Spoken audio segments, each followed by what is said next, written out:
Em 2024, os gastos públicos no Brasil foram maiores do que a arrecadação, resultando em um déficit de 43 bilhões de reais. Apesar disso, o resultado ficou dentro da chamada meta fiscal. O aumento dos gastos públicos e as promessas do governo para ajustar as contas forçaram a carga de um mau humor dos chamados mercados.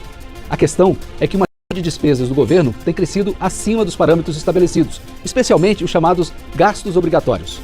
Economistas alertam que essas despesas têm tomado uma trajetória que indica um crescimento persistente, o que ameaça diretamente a sustentabilidade do chamado arcabouço fiscal. E o principal motivo para o déficit foi a Previdência Social, que tem um rombo de quase 300 bilhões de reais. E a alta dos juros também influenciou o chamado aumento da dívida pública. E eu queria saber do senhor, deputado, a mesma questão. Afinal, esses números foram bons na leitura sua? São bons números desse déficit pequeno? Antes de falar sobre o número ser bom ou ser ruim, eu acho importante falar que o número é falso. É uma maquiagem fiscal. Inclusive, uma das maiores referências que a gente tem em contas públicas no Brasil é o economista Marcos Mendes, que de fato mostra o rombo real, né, do ano passado das contas públicas, que foi não de 0,1% déficit, que já seria ruim, né, considerando que nós não estávamos tecnicamente num momento de crise. O governo ter déficit nessa situação já seria ruim, mas o 0,1%, né, de prejuízo que está sendo alardeado e comemorado pelo governo, na realidade são 2,1% de déficit, se a gente considerar, né, os gastos com as queimadas, que ainda que o governo tenha aumentado esses gastos, a gente nunca viu, né, tantos incêndios acontecendo, tanto desmatamento acontecendo no nosso país, ou seja, bilhões de reais que estão sendo gastos e que não estão dando resultado, e que não foram calculados na meta, para fins de meta fiscal.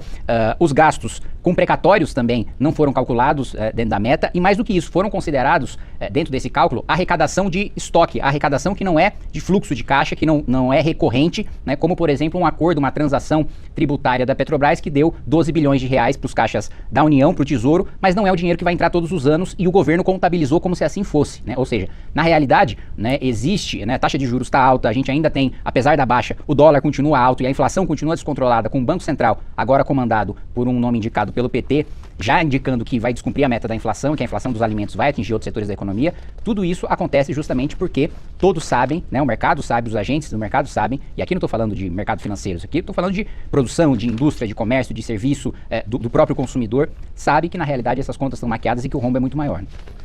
Antes da gente dar sequência, eu tenho uns dados que o senhor já contestou, mas eu queria apresentá-los aqui, por favor.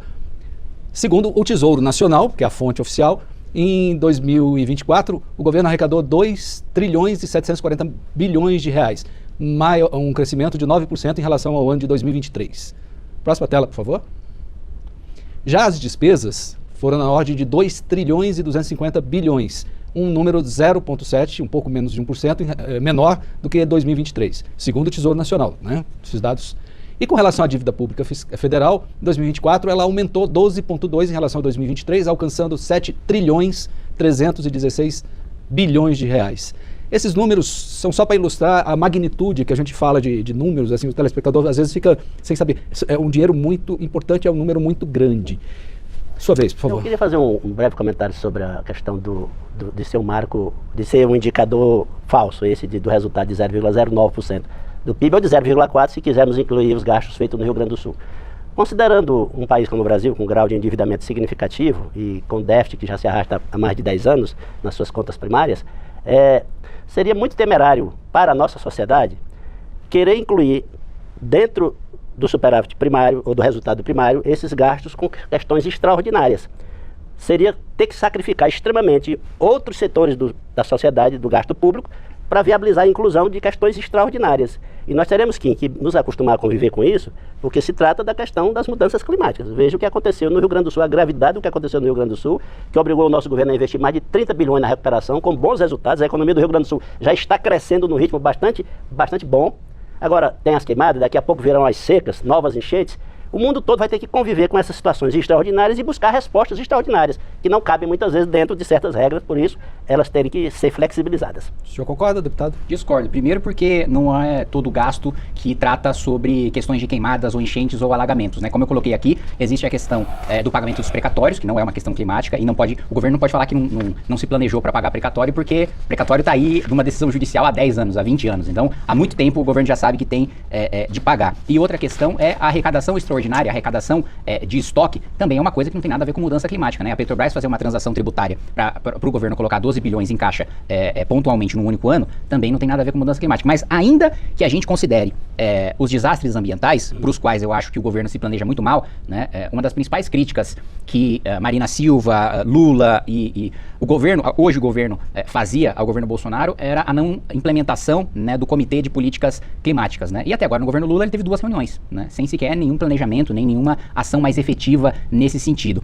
né? E mais do que isso, o deputado Merlon colocou que se a gente considerar essas despesas na conta, né, as despesas de enchentes, alagamento, seca, queimada, isso vai espremer o nosso orçamento e a gente vai ter que gastar menos com outras coisas como Minha Casa Minha Vida, farmácia popular e por aí vai.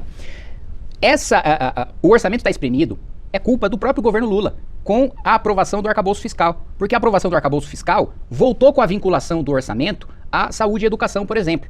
Esses gastos não podem ser revistos, ainda que o governo queira ter outras prioridades. Então, só para trazer uma coisa pontual aqui, a gente tem uma mudança de demografia no nosso país. A partir de 2028, a gente vai ter mais jovens do que idosos. Mais idosos do que jovens. Mais idosos do que jovens, isso, perdão.